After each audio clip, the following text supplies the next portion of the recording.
want to come on live. Can't be talking up in here.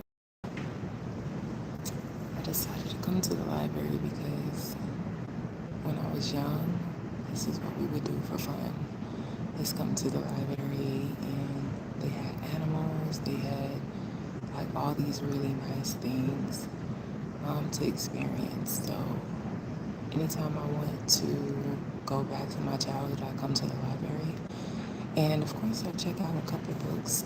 These books in the library, they're kind of older books, but I can always find something. But I find more peace in the library. So, yeah, and this library is really nice. Tiffany Haddish was here, like, promoting her book, and I didn't come. It was like January 16th. Hi. So,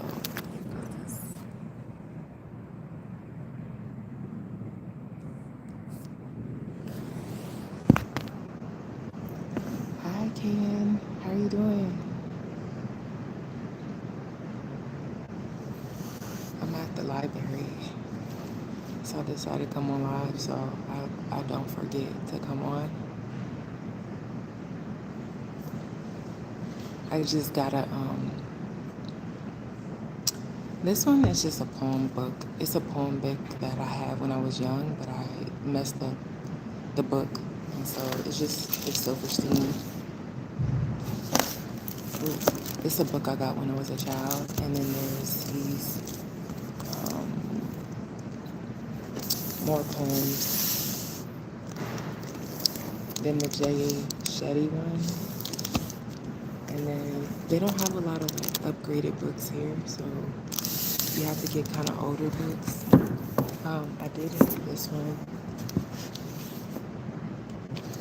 Go back to get it, so it's a Black History one. A little anxiety book. So that's what I got so far. We can rent out like up to 30 books, and they have a lot of audio books. This library is pretty lit though. It's really, really nice. If you guys want to see it, I'll move around so you guys can see it. It's really, really nice. And it just brings me back to my childhood. Yeah, I love reading. I think that's the way that we escape when we're young because we were in a bad area and we didn't have much to do. It's a lot of gang activity. So my mom would take me to the library so I can imagine things. And this is where I learned how to be compassionate to animals because animals was always at the library. And so that's why I don't do a lot of, that's why I'm like an animal activist. I do like dancing. How you know that? You've been watching my Instagram? Yeah, I like to dance. I used to be a dancer when I was a teenager.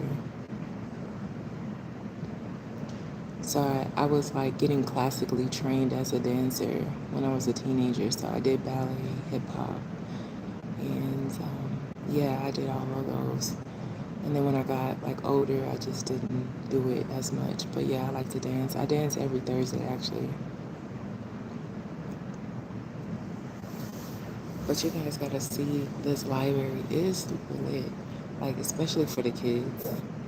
And hold on a second.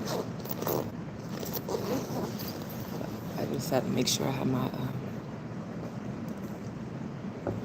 wallet, cause let me see. Is it better? Is the lighting better? Cause it's super dark. Yeah, I really love being around books and just being around like people's voices. Like when you are reading these things, it's like people's creativity, people's voices. And I'm writing my own book, so I have a few books I've written. Hi, Manny. So I don't know, I just really enjoy being in the library or being in Barnes and Nobles, like something like that. But yeah, these are the books I'm getting. And mind you, I have one built-in bookcase at home, and then a built-in bookcase on my bed. So I'm starting to run out of space. So I don't have a lot of spaces. I have a bookshelf at the top, the bottom, inside the bookshelf over my bed. Like I have so many bookshelves, so I'm starting to run out. So I started buying audiobooks, and I started buying, like, coming to the library.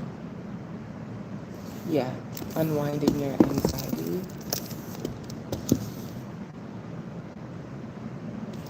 And I read like anxiety and depression books to help you have a better psychology on it. You read some of this? How did you like it? Was it was it good? And this one is emotional, how feelings shape our thinking. And then I got making habits, breaking habits. Got that one. Then I have the go back and get it. Got that one. Yeah, you said it was good. I read some of it. It was good. I like some. Yeah, I love self-help books. That's just like my thing. And then I got the Jay Shetty 8 Rules of Love. Jay Shetty, how to find it, keep it, and let it go. So I got that. Then I have this one, collection of poems from 1950 to 2012. Then I have the Cure Your Clutter with Feng Shui. I'm like a person that is like not organized unless I'm working. So everything could be everywhere, and I'm trying to get out of that because it's so annoying. Like I clean up, but I'm unorganized. Like I don't have places for stuff. Things are stacked up on the corners. This one. So I don't know how to declutter well. I can clean up, but then it still looks cluttered. Like, it still looks cluttered. I don't know how to keep it decluttered. And so that's my problem because I'm always on the go. I kind of feel like, I don't know, like I'd be such in a rush, like to get to set, and I'm just putting everything everywhere. Everything don't have a place. Yeah, that's something you're working on too. Yeah, that's what I'm trying to work on because I think there's a difference between being dirty and being disorganized. And I'm just disorganized. You know what I'm saying? I just don't know how to organize stuff. There's a technique called death decluttering. You heard? No, I never heard of it. It sounds interesting. Oh yeah, the other book I got is this one, Falling Up by Shel Silverstein. So I got that one.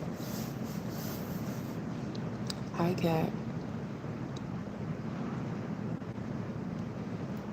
No, I never heard of that book. I need to do something with my life when it comes to organization. I heard that you're less productive if your house is cluttered or if your space is cluttered. I am going to the sun. Oh, okay. I think it's, oh, sub. Thank you, Kat. I think it's Swedish. It makes it, you consider not leaving your junk for people when you die. Oh, that's a crazy concept. I'm gonna read that. It's pretty dope. Because it makes sense. Like, imagine if you die and your house is cluttered and people are like, what the hell? This is kind of crazy. It's deep. I haven't gotten deep. Oh, I gotta screenshot that. What is it called? What is the book called? Exactly. It's kind of scary. Have you heard of that one book where that man didn't talk for 17 years? He just stayed quiet. He decided to go on a fast for like a little bit, and then it turned into 17 years of him not talking. I'm going to get that book on Audible because I want to know what he heard in Because once you stop like talking or seeing, other senses are really strong. I'm not sure about books, but just seeing people going, doing it on YouTube. Oh, okay. But yeah, like for some reason it was so weird that I wanted to stop talking like last year, and I looked it up to see if it was a thing, and it was, and I found that man that didn't talk for 17 years. How can you please shout me out? I'm a huge fan. Love your content. Hi Anna. But yeah, like a vow of silence. I think that's what it's called. But it's, you know who I'm talking about? It was a black dude that didn't talk for 17 years. And then he started talking. So he wrote a book all about what he's seen and how he felt about not talking. Hi, Anwar. Anwar? Yeah, that's crazy. But it was crazy because I never thought to not talk. And last year I started feeling like I didn't want to talk. It was weird. I don't know like where it came from, but it was just like, I don't want to talk like that no more. Like I don't want to talk at all. And I looked it up to see what that feeling was, and then that man popped up. But obviously I didn't stop talking because I can't stop talking because I have to act and model. So, but I was getting that urge, that feeling like I didn't want to talk. It was weird. Like I just wanted to be silent. What do I want to say to enemies? When it comes to enemies, I always use their hate for me or their dislike or disdain for me as fuel for my career. He lived alone. I don't know. I haven't read it yet, but I think he had a girlfriend. I think he had a girlfriend, but she probably didn't stay that long after he got silent. But yeah, that's the thing I want to say to my enemies. Like, I feel like every day that I get up to work, I think about my enemies. I think about people who've said negative things to me, and I like really like use that as fuel. Yeah, he didn't talk. He didn't talk.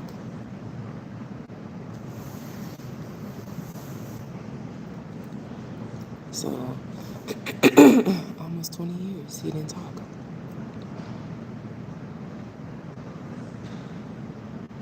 So yeah, I think he had a girlfriend when he first stopped talking. But I don't know the whole story. I didn't read it yet. I'm from California.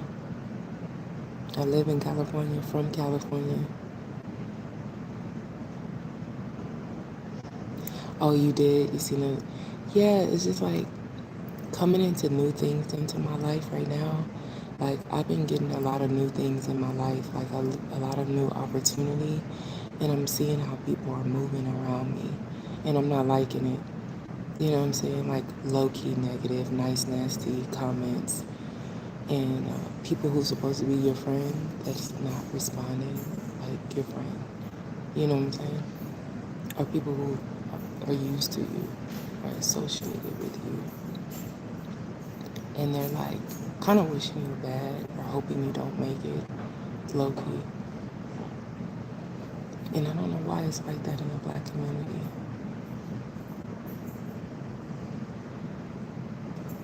Oh no, I didn't think nothing of it, Kaden. You sometimes you have feelings on people. I don't have a feeling like a negative feeling when you said anything about the industry. A lot of people feel like that. People suck. You just got to filter it out for your health. Yeah, that's true, aka. That's true. I just, it's just like the people that you felt like should be rooting for you and they're not. It's disappointing. And so I don't want to be bothered. Like, I'd rather just be solo than to like worry about people's intentions for me. And it's just like, it's a lot of them. It's just like if you do better than somebody, they don't like being around you. If you're doing better, or they only like you until you're not better than them. When you start doing better than them, then that's when the problem comes in. And I'm already different from my environment that I live in.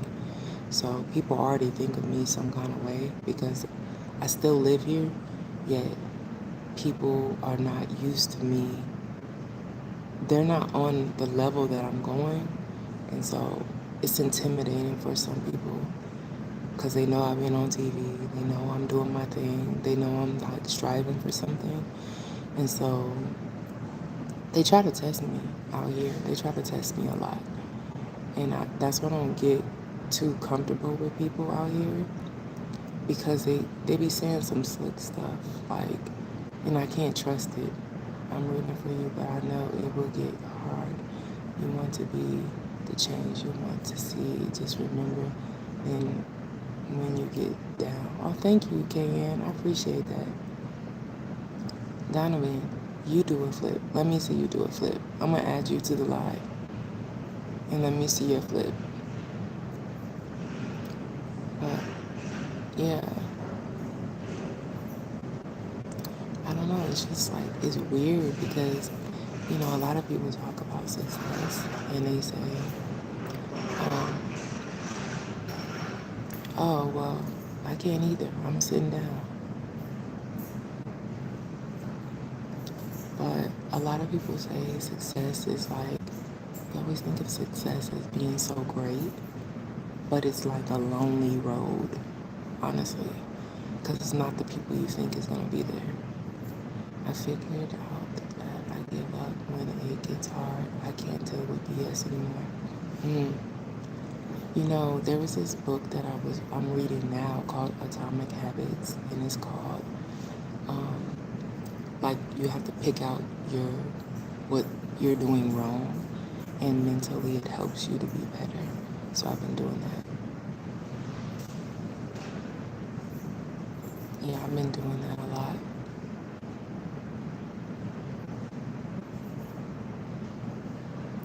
And Atomic Habits is really, really good. It's like a really, really good book. I'm only halfway in, but it's really good. It's a really good book.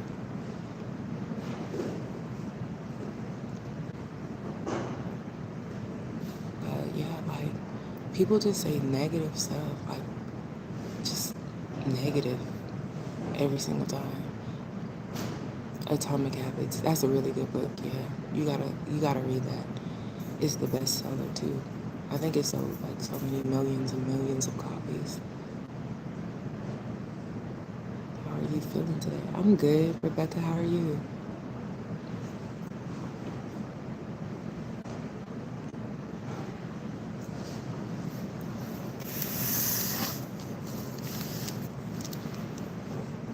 Hold your head, Queen. It gets hard, even harder, but it does get better. Thank you, Anthony. Yeah, that's why I be coming on live. I be talking to you guys because I'm kind of solo in the world. People are like crabs in a bucket. You try to get out, they pull you back in. Yep, that is the truth. Don't forget us, little people.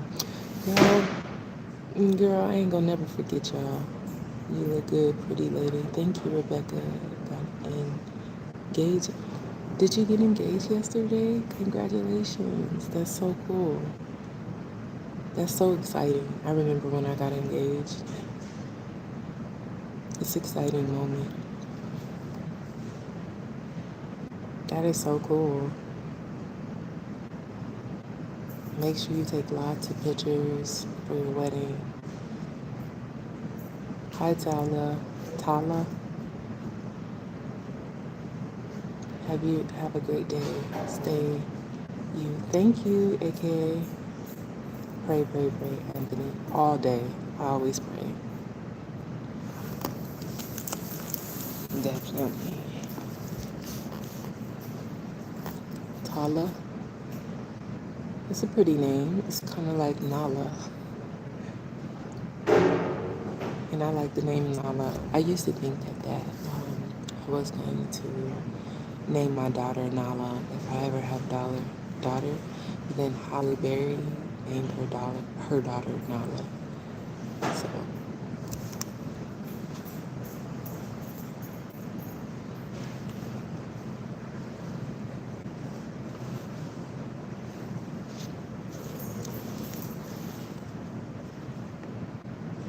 yeah, I like Holly, but she named her daughter Nala. So I had to find a different name because she already had a Nala. I love Holly Berry, but I don't want to have the same name as somebody. Like, I want to think of a different name. If somebody already gave their child that. I never seen a Nala in real life. So I was like, oh, I would love my child to be Nala. But then she named her Nala because I was like, nobody's name is Nala. And you hate Holly Berry's kids then? Oh, Holly Bailey's kids?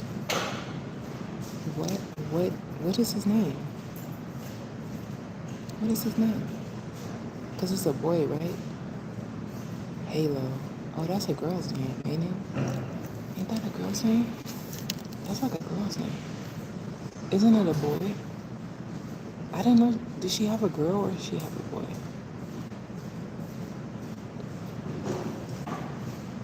I thought she had a boy.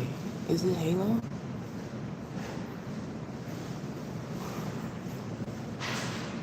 Oh, I don't know about naming a boy Halo. That's kind of weird. It sounds like too early. I mean, I know somebody named Ashley and he's a boy. I think that's a stupid name for a boy. Ashley or Alexis? That's weird.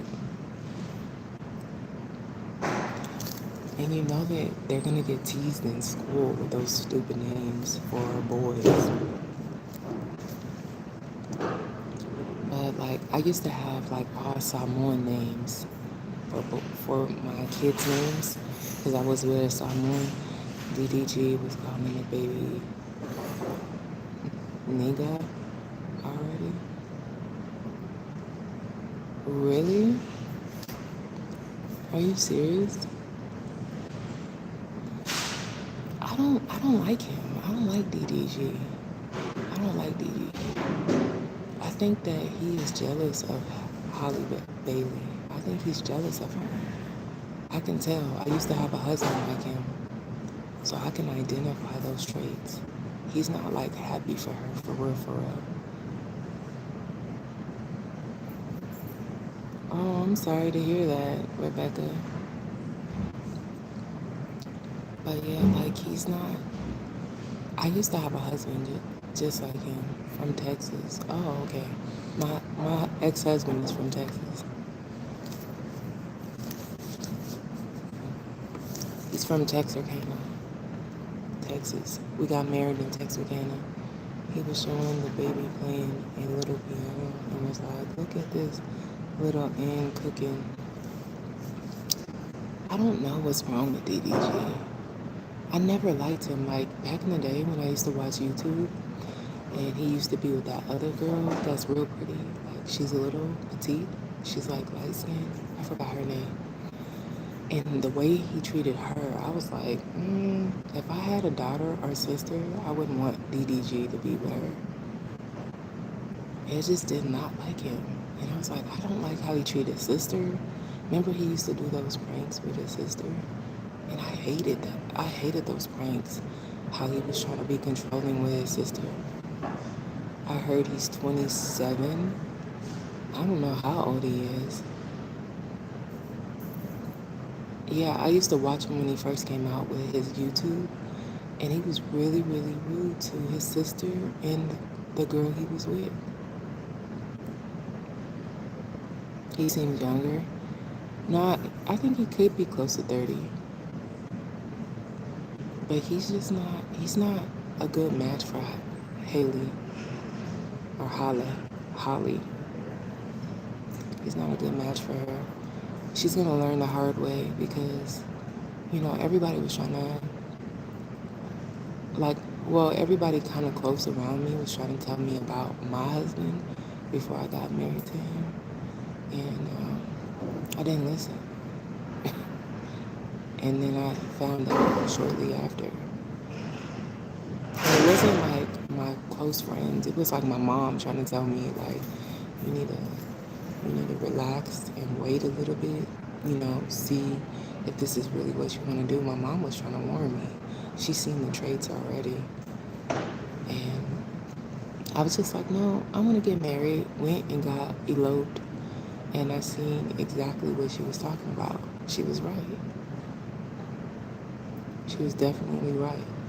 So sometimes people need to listen, because sometimes people are not hating. They're trying to let you know what you're walking into. And I think a lot of people have that feeling on DDG, and she's not listening. She's going to end up being a baby mama. I'm teaching my kids everything about a relationship if I have any. Yeah, for sure. I just think, I don't know, I think really we want to F around and find out instead of just listening and dodging the bullet. We want to F around and find out. And I think that's the effed up part about it, is that we much rather fall into the trap than to just be like, let me swerve it. Because what if they're right? You know what I'm saying? You much rather be a victim. It wasn't that I didn't believe my mom. It's just that I just wanted to be married. I just felt like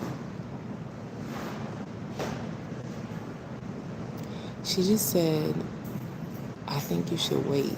I don't think this is the right time. I think you should wait and get to see more of him.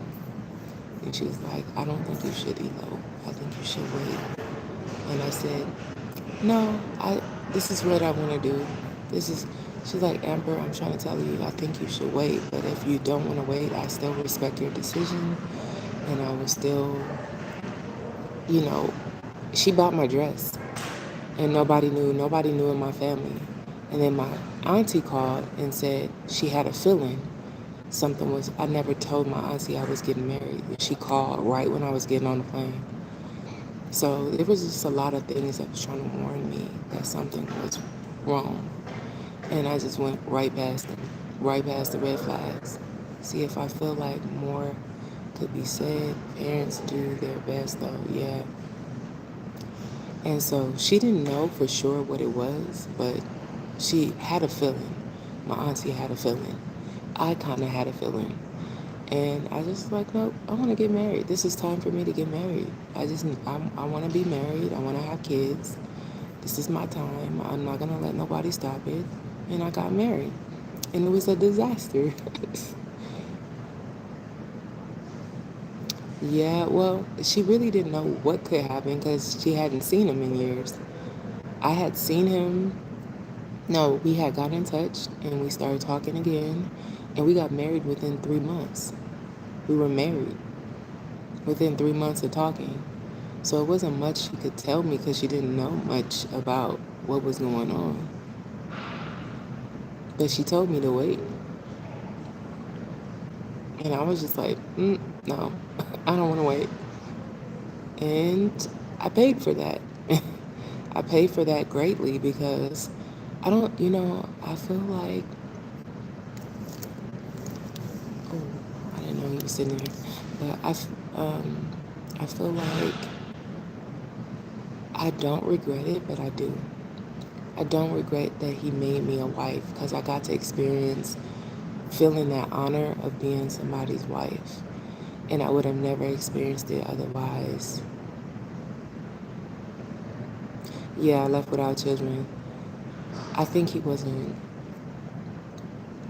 I really wanted to have kids the first 2 years of the marriage, but I realized he was a big kid and I felt like I would have had more responsibility and more burden on myself. And so I try to make a better decision for myself and be like, this is not going to be a good decision for me because I'm going to have to take care of him and a child, and nobody's going to be able to help me. My mom works all the time, and she's not going to have the time and the space. So I will be boggled with this child and no help. And he's like a third child or a second child. So, I don't know, like after year 3, I was like, who's messaging me? After year 3, I realized, Amber, you can't have kids with this man. He's gonna be even worse. He's gonna be even worse to you. You're gonna be really struggling mentally, physically, everything. You're gonna be struggling because you're gonna do it by yourself. Because I think when my uncle died, 3 years after, he did work. He worked for the military. But when my uncle died 3 years after we were married, and he didn't want to attend the funeral with me, and I was really, really vulnerable and upset, and he didn't want to go. I had to go to the funeral by myself with my family and then make excuses for why he didn't come. I just said that he was watching our dog, and because my dog was like a human. My dog didn't need to be watched. No, he just didn't want to go. He wanted to play the video game. And so I remember around that time, TD Jakes was talking about you have to find you a spouse that you can go through the fire with. Like, you got to find you a spouse that is reliable. I hate funerals, but I go for my partner. Yeah, I hate funerals too. So I was just like, so it was very anxious for me. I was having almost a panic attack, and hated to drive in to the funeral. I was just panicking. Like, my chest was, I didn't have nothing to calm me down because my whole family was in grief. So I didn't have that person to go to and be like, I need help, because everybody else is having anxiety, upset. And so I needed him at that time, and he wasn't there. He didn't care. He was just like, he just didn't want to go. And he had never had anybody die in his family. And then when somebody did die in his family, he kind of felt the same way. Yeah, that's what he did. Play the video game, girl, all day. Didn't even care. And I'm in another room trying to get my thoughts together, trying to figure out how to pick up the pieces, because I had never had any uncle or aunt die. And so it was a shock because it was sudden. And I don't know. I just didn't even know how to feel. I ended up going blind in one eye because I was so I was so depressed and anxious that my vision went out. And so I couldn't see out of my left eye. Yeah, he sounds like a game addict for real. Yeah, he was. But my vision went out of my left eye, and because I had like rashes on my face from all the stress, and my skin was like being discolored everywhere. It was hard on me. I was shaking. I was having tremors at night. It was a lot, and I didn't feel no comfort from him, and that's when I know I needed to leave. I said, if anything worse happens than this, I don't know what I'm going to do, because he's not a good mate for me. You have to be able to have a mate that you can go through that fire with. You got to have a mate that's going to stand up 10 toes down for you. And he wasn't that person for me. No, he never apologizes when he experienced the death in his family. No, he never. He's a narcissist, so he doesn't. Everything is my fault. So so he has very narcissistic ways. Even though we're still cool now to this day, um, he'll never admit that he's wrong about anything. It's just how he's always been. So I knew for a fact I couldn't have kids with him after that. And he would dismiss my feelings a lot. Like if I was going through something mentally, he would dismiss my feelings. Oh, thank you, Ken. Yeah, so I knew for a fact I couldn't have kids with him. I said, what if because the hormones are so much, and you can go into depression, or you could possibly go into something serious. And I've had I've had a track record of having depression when I was young, and even in 2020. So I was like, what if something happens and I need him and he's not showing up for me? What am I gonna do? And I felt like, why am I with this man if I'm doing everything for myself? If I'm leaning on myself, if I'm doing everything for myself, why am I with him? Like, he's not making my life better. He's not adding to me. Girl, everything we did, I would plan these big, lavish vacations for us when we first got married. And I just wanted to experience a married life and have fun and do things. And I did all of these lavish vacations, and he fucked up every single one of those vacations. And every single one of them, I don't even have a good memories of any vacations we went to in those years. That I would like plan things for his birthday. He never gave me nothing for my birthday. He never planned anything for me. I remember one time it was my birthday, and he said, I came into the living room, and I was taking a shower, getting dressed, walked into the living room, and I said, I don't know if it was the living room or the bedroom, but I walked in and I was like, oh, did you remember it's my birthday? Because he hadn't said anything. I had woke up, everything. He never said anything. He was like, oh, happy birthday. Kept playing the game. And so I'm like, I talked to I talked to my mom, and my mom was like, oh, is he taking you out? Yeah, he was. He's my first serious relationship. And I said, my mom was asking, where is he going to take you today because it's your birthday? And I was like, I don't know. He hasn't said anything. So in my mind, I'm thinking maybe he's going to surprise me with something. Girl, the whole day almost went by. He didn't say anything. It was hitting like 8, 9 o'clock. Nothing. And I'm thinking like maybe he's going to do something. And so at around 9 o'clock, I said, you're really just not going to do anything for me? And he was like, are you whining like a little 11-year-old? And I'm like, nigga, after everything I did for your birthdays, like I literally spent $1,500 on his birthday. Got him VIP wristbands to the 49ers game. Traveled all the way to San Francisco. And I pretended that I was taking him somewhere else because he sleepwalks. And so I woke him up, got him in the car, let him fall asleep, drove all the way to San Francisco, which is 7 hours from where we stay, and surprised him with VIP tickets to the Niners game, Niners and Raiders game. I had skybox tickets for him, and then I got him a whole wardrobe just so that he didn't see me taking clothes from his actual wardrobe. So he didn't detect anything. So I bought him a whole new wardrobe for those 3 days, new J's, and a nice ass hotel. And you're gonna come with nothing? Like, you're gonna come with empty handed? But I wanted to say this because I noticed some patterns in my life with men. Always overextending myself and not getting anything in return and not getting a reliable partner.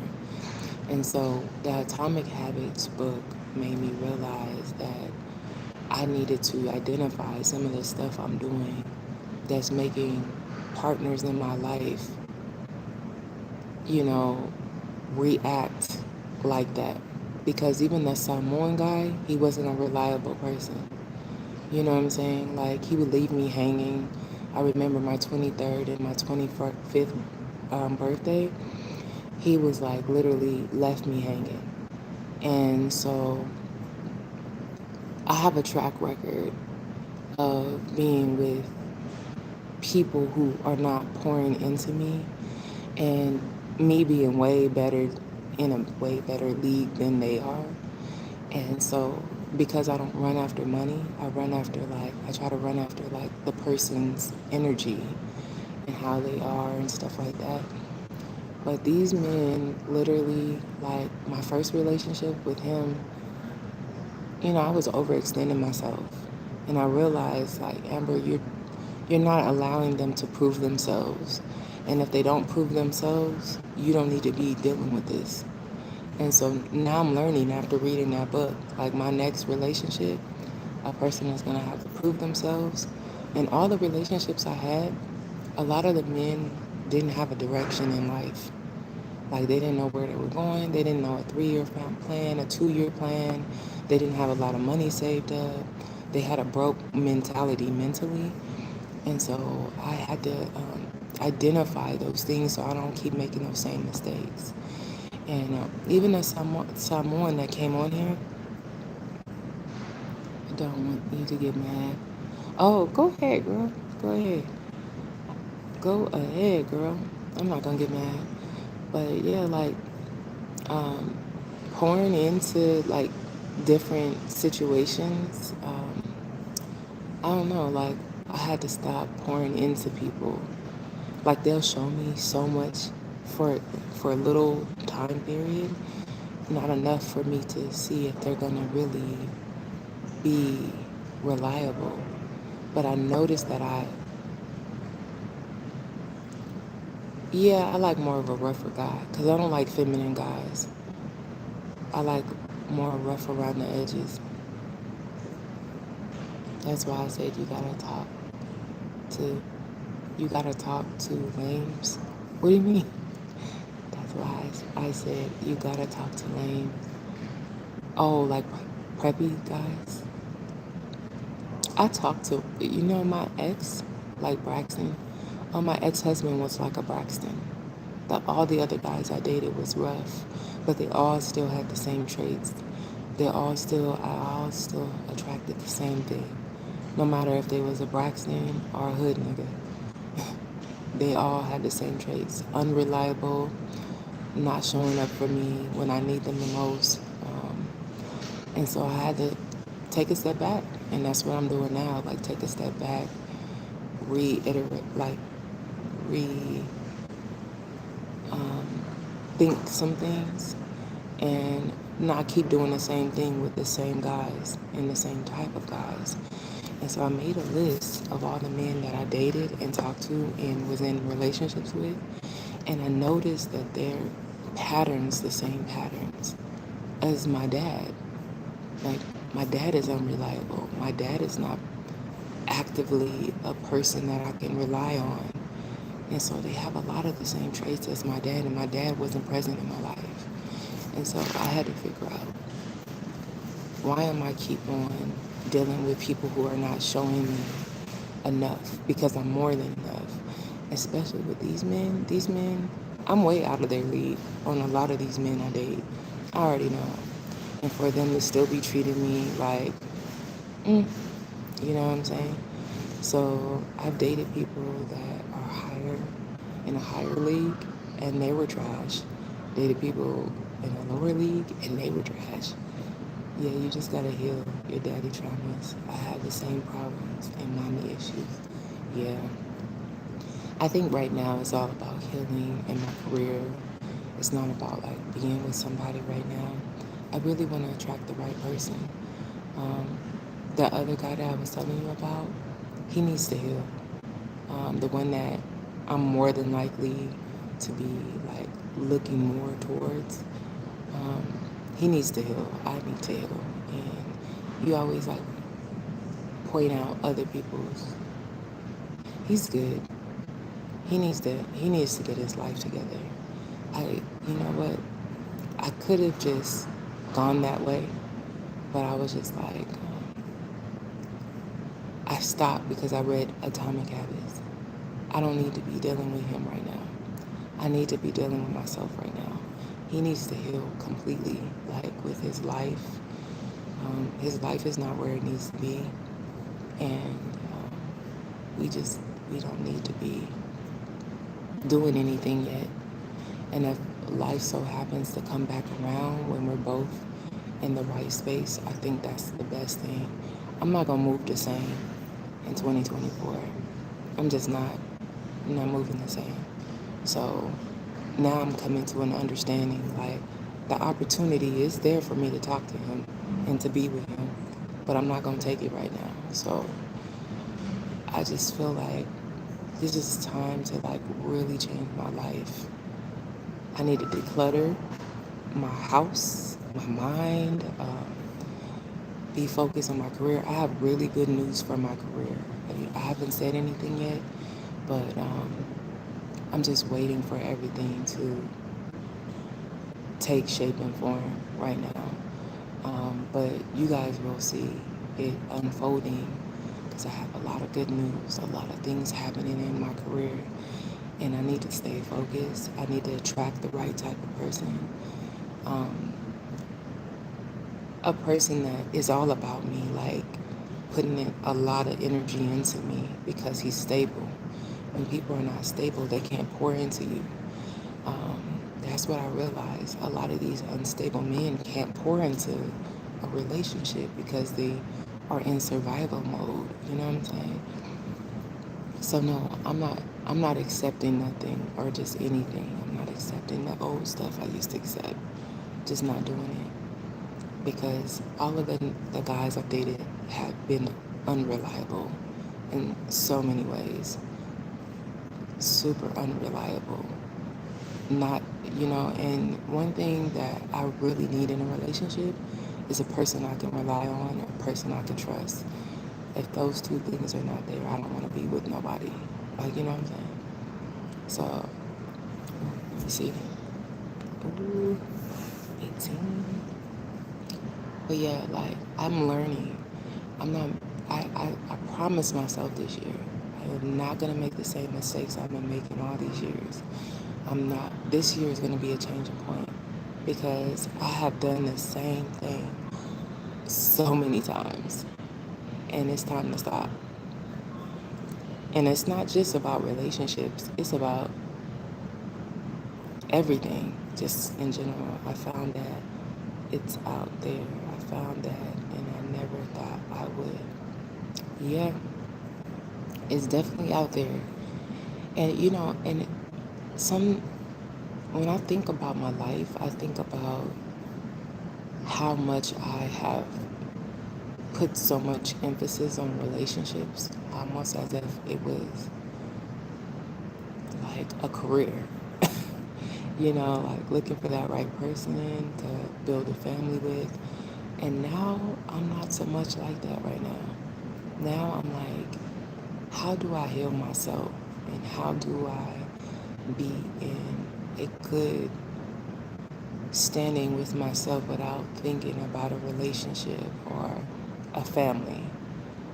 I need to be okay, like, with my career, with myself, because there's a lot of things I haven't worked out myself. I think a lot of women do that. They're not ready, but they want to be ready.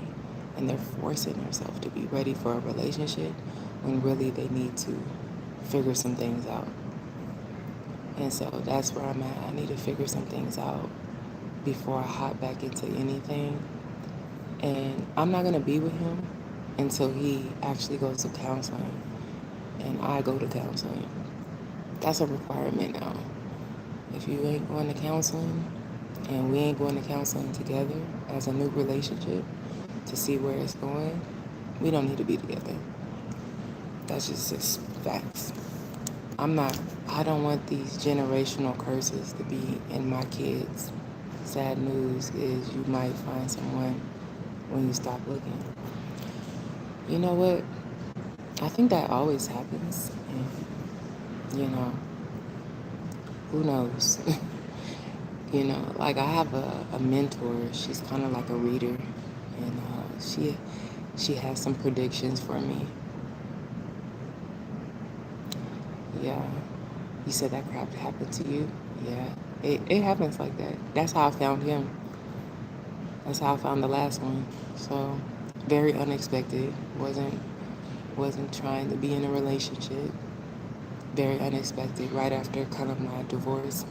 So I wasn't in the mood to be trying to look for relationships at that time.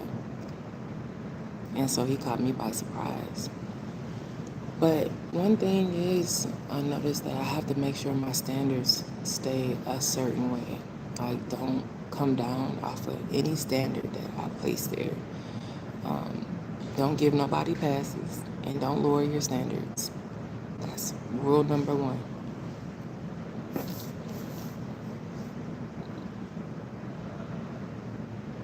But I'm gonna show you guys the library because I'm about to check out. It's 2 o'clock. I'm gonna show you guys the library. Yep, that's what I'm talking about. Like, we ain't doing that. I gotta be better. I don't want my daughter to, like, the daughter or the kids that I have in the future. I do not want them to feel as though they have to settle for men just to have one. I don't want them to pass red flags. I don't want them to, I just don't want all these generational curses that I had. I try to break them because of what my family already has in the family. A lot of the girls in my family aren't married. They're baby mamas. Um, and so I wanted to do it different. I wanted to get married first. I wanted to have kids after.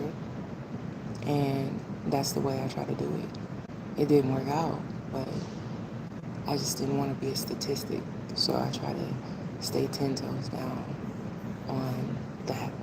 You know what I'm saying?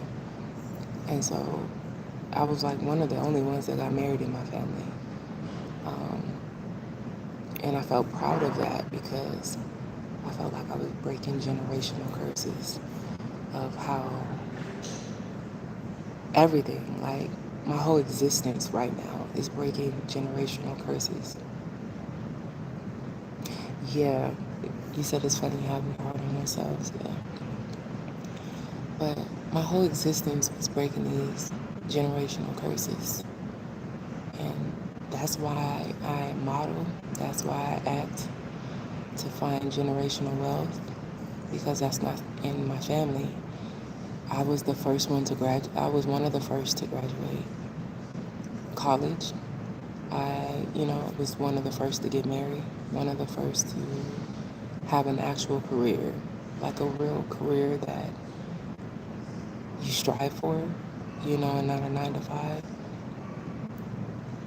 So how you're doing well. No shade to your family though. Yeah, I use them for examples, that's why. I really do. Because I love my family, but I don't want to remain in the box that was given to us. My grandma was born in 1926. She was very old when I was born, and I was really, really close to her. And her only expectation was for us to graduate high school for her kids. And so when her kids had kids, their expectation was to graduate high school. I hated high school. I didn't even know if I was going to graduate, but I ended up graduating. So there was no expectations of college. Nobody talked about college. Nobody was a college graduate. And so it took me a long time to graduate because it wasn't an expectation. And so I had to bring it out of me in order to graduate because it wasn't expected. I'm like, I'm already good. I graduated high school. So when I graduated college, my other cousins started to graduate as well, graduate college. And my cousin just kept going. She got a master's degree. She kept going more and more and more. So now one of my cousins has a master's, and another cousin has a master's now too. And I don't know, like, I knew for a fact that if somebody doesn't set the standard here, we're just gonna have generations of poverty, generations of being put in a box, being in ghetto areas, being baby mamas. Um, I did not want that, you know, and so I changed from an early age. I changed the way I moved.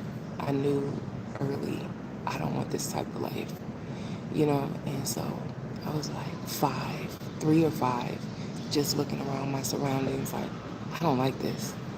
And so as I got older, I just kept on making goals. The first goal was, I'm not gonna have sex until I get married. And I stuck by that. I stuck by that wholeheartedly. And I kept on making all these things. I'm not gonna have sex until I get married. I'm not gonna have kids until I get married. And I'm gonna be wealthy. Those was the goals I had for myself. It never was to graduate college. And then when I got a little older, I said I need to go and graduate college, at least get an AA, if anything, just at least get that. And so I went back to college and I got a degree. And so I didn't want to be like my cousins. My cousins smoke weed, 9 to 5, just barely making it. Baby mamas, you know. Not to say nothing bad about them, because this is what we know. This is our neighborhood. Like, you know, you're a product of your environment. If you don't get out, you're going to be a product of it. And so when I got old enough to see the world, I got out. I started traveling. I started leaving my environment. Started going to museums, reading books, you know, more self-help books. I had to create my world to get out of this. You know what I'm saying? And so people call me white. Oh, you just act white. You're just white. You're just this. You're proper. I didn't want to be like them. So it was a compliment because I didn't want to be like them. I didn't want to reflect them. I was just like, I do not want to be like these ghetto ass birds out here. I don't want to be like them. I don't want to live like them. I don't want to talk like them. I don't want to dress like them. Like, nothing. And so, it might sound crazy, but I feel like there's some positive to living that way. You think so? Possibly. It's just been a road that nobody's on right now out here until I change my environment. When I change my environment, that's where I feel comfortable. Like, that's where people are motivated. That's where people are trying to get out of their situation. People from different countries, like third world countries, coming over here trying to make it in LA. So if they can make it from there, I can make it from here, you know? But like when I try to talk to my like family and my cousins, they're not like really rooting for me like that. They don't care. It's like they don't have a high expectation in life. My family is talented, like almost like geniuses, literally. My mom, definitely, she's a genius with numbers. Um, you said that's what I mean? Yeah, I get it. Yeah, that positivity going to different areas, that's what keeps me. Because when I come back here, it's back to the same old shit. Like, you know, yeah, but my mom is a genius with numbers. She knows numbers. She's a genius. Um, my cousin, he's a genius at technology. And my other cousin, like they have these traits that nobody can, that a lot of people don't have. That is almost genius level, and they never done anything with it. They have the talent, but not the drive. And so I was like, I'm not gonna waste my God-given talent. I'm not gonna be sitting up in these poverty-stricken environments, begging for welfare or Section 8 and shit. Wasn't gonna do it. And I hate how people treat you when you're from the hood. I hate that. I have too much pride for that. For somebody to talk to me like I'm beneath them. And that was another motivation because I got too much pride. And um, and that's the thing. Oh, it's a little baseball, softball team. There's some little girls in here, a softball team or whatever. But yeah, I want better for myself, and I have to place myself in a different position, stay around different people, place myself in a different environment, and I've been called white for it. So it is what it is. I'm not gonna live like them though. I ain't gonna be like them though. Like I knew it from really, really young. I was looking at stuff when I was 3 years old. Like I don't want this life. At 3, because I have a memory since I was 8 months old. I remember a lot of stuff, but at 3 years old, I was like, I do not want this life. Like I don't want to live like this. And I used to think a lot as a kid, always thinking like of ways to get out of my situation. Oh, look at the baby. But yeah, like I was just, I'm not feeling it. There's no way I'm about to live and die here. No way. You know what I'm saying? Like just, mm-mm. So it's a grind. It's a grind right now. I'm on grind mode. 2024 is gonna be my year for sure. I'm on grind mode. I'm definitely not playing around. Um, she was 22. She was 22, and I think my mom was supposed to be the one to be breakout and do more for the family, like to be the representation for the family.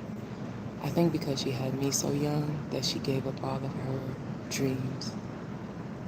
Yeah, she gave up her dreams for me. My mom is very, very smart, like extremely smart. I don't have that trait to where I'm super duper smart like that. I don't have that trait. I'm more artsy and smart. So she's hella smart. Like she can pick up stuff. She knew French when I was young. Um, she's very proper too. She's different. And I think she was supposed to make it out. And since she didn't, I got to. Because I think she was next up. So I got to make sure that legacy is established because of me. I'm not going to leave that to my daughter or my son. I'm going to do it first. Be the first one to do it in my family. So whatever got to be sacrificed, got to be sacrificed. It is what it is. I sacrificed a lot of my friendships, a lot of everything. I can't believe you're on live. And I know. Ain't nobody here, hardly. Look at this.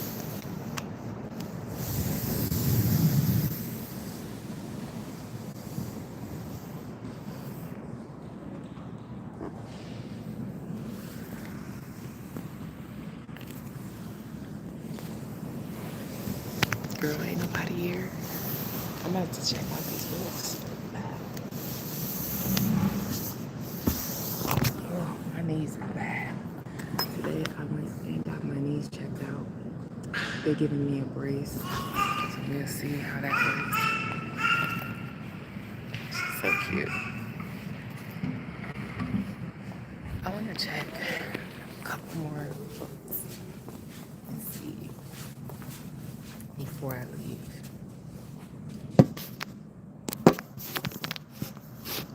Remember the librarian character, Amanda Bynes? Yeah. I used to play. Yeah, I remember her. Yeah, I remember.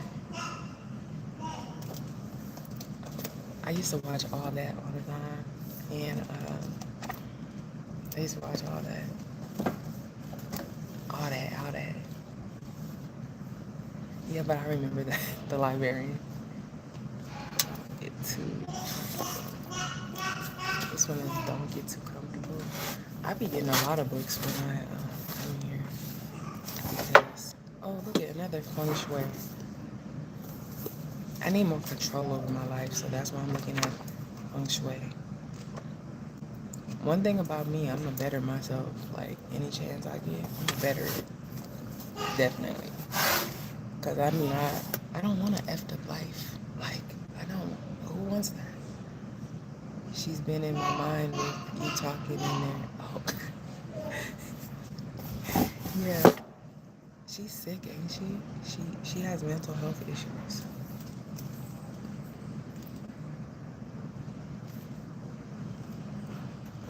She has mental health issues, I think. She was wearing a crazy wig, girl. I was like, what is wrong with Amanda? Yeah, it's sad. I think it's drugs, to be honest. A lot of a lot of the times when people have mental health issues in the industry, it's drugs.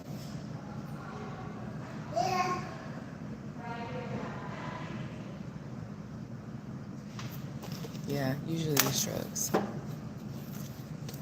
Because drugs mess up almost everything. What is this?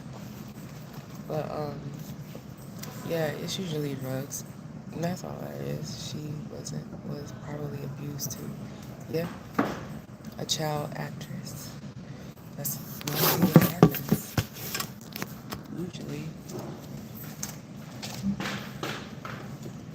Yeah. You see Orlando Brown. Crazy. I met Orlando Brown out here. He came out here and he was just walking around. And it's his team. His team is the one that got him. His team is not good. Drake Bell just admitted to being abused. Who's Drake Bell? I don't know who that is. You will find your people. How to make meaningful friendships. Ooh. You will find your people. Oh, keeping people at a distance so you don't get hurt. From Drake and Josh. Oh, yeah. I don't really know them that well, though. But I know that Drake and Josh. But I never watched it. So he was abused too. I don't put it past nobody in the industry as a child because their parents are the problems. Their parents know what they're doing. Those kids are going through. They want the money instead. Their parents are the problems. Whose view of life? These are old books. You talked to Orlando. He was so damn funny. Yeah, I talked to Orlando. That's funny. That's like the name of the guy too. But yeah, I talked to him. I think that he has enablers around him, and that's what the problem is. Because when I seen him, he wasn't high, but he had a team. The Dr. Phil interview with the contacts. His team is making him crazy. His team is the problem. Just like Chris Brown's team. We should not be friends. The story of friendship. His team is a problem for sure.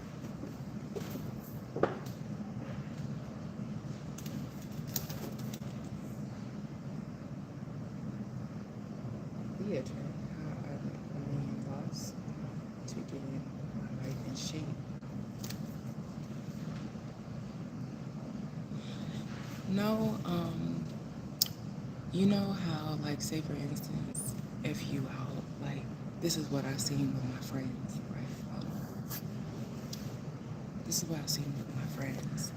So, I had a group of friends. We went out, and one of my friends, she drinks, but she doesn't drink a lot. So all of my other friends was pressuring her to drink.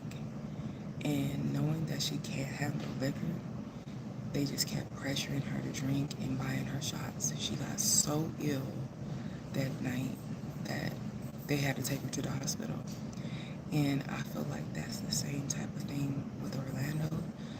They know that he is addicted, but they keep on filling him up with stuff. Like they keep giving him stuff, giving him access, knowing that he is not well. And because they want to keep getting checks around him. So they think it's funny, they like to play around with him.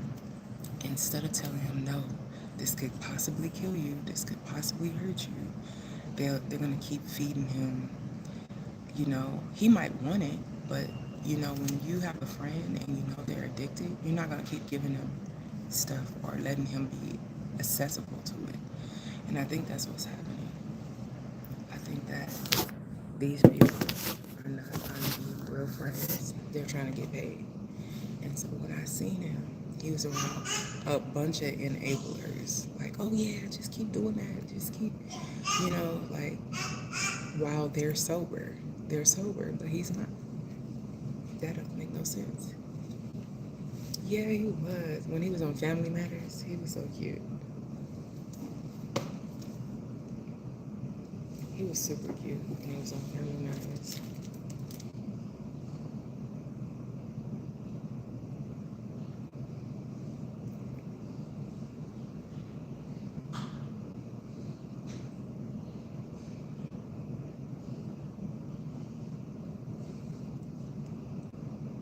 The Jamie Foxx episode with him was good.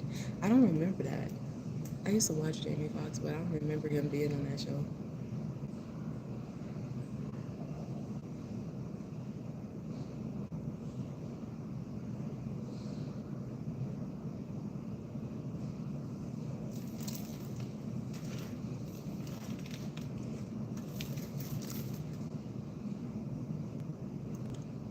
Look at this. The likability factor. Oh, I might get that. Let's see what that's about.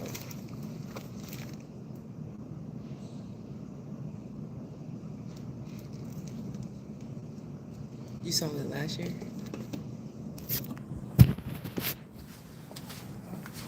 Yeah, I never seen it before. I got all these books. Look at. I gotta carry this to the front. Oh my gosh. Hopefully I won't drop it. But let me show you this.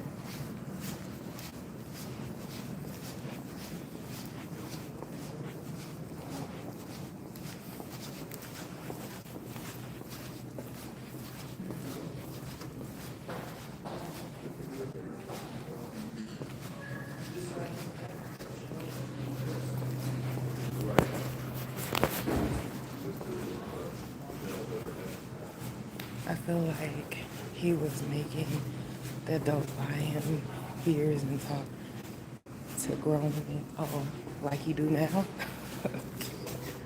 Hi. I just want to get these. I'm sorry. No, you're okay. I can help you. You can, okay. Yeah. There we go. Sorry. Yeah, right?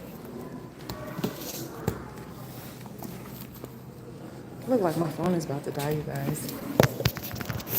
Sorry, I'm on live. You're okay. All right, and then checking out, right? Yeah, checking it. Oh, I have one more book up here. The one in the back.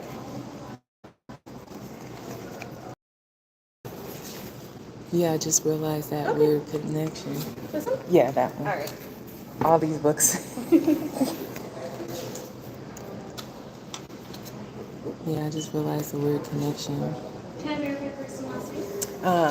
Oh, hold on 1 second.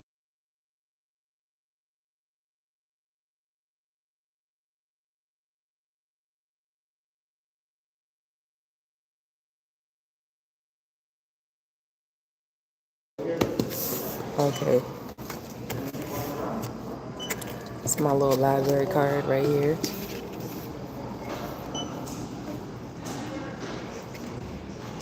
Do you guys have a bag? Sorry, what was that? Do you have a bag? We have a bag giveaway right now. A bag giveaway? Yeah. I believe it's 29 books. Oh, I didn't 29 get a books? I don't think I got 29.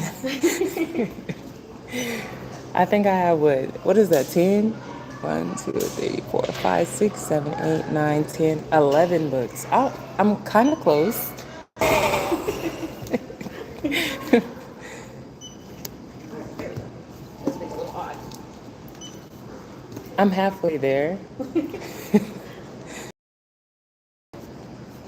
Ken, I think my phone about to die. I only got 4%, so I'm gonna come back on. I'm gonna wait till you respond, and then oh yeah, how was the dentist? I was admiring your teeth. Oh, it was all right. I still have to go to the specialist. I'm probably gonna have to sue the other dentist, more than likely. These are going to be due back on March 19th, okay? March 19th? Okay. Thank you. Of course.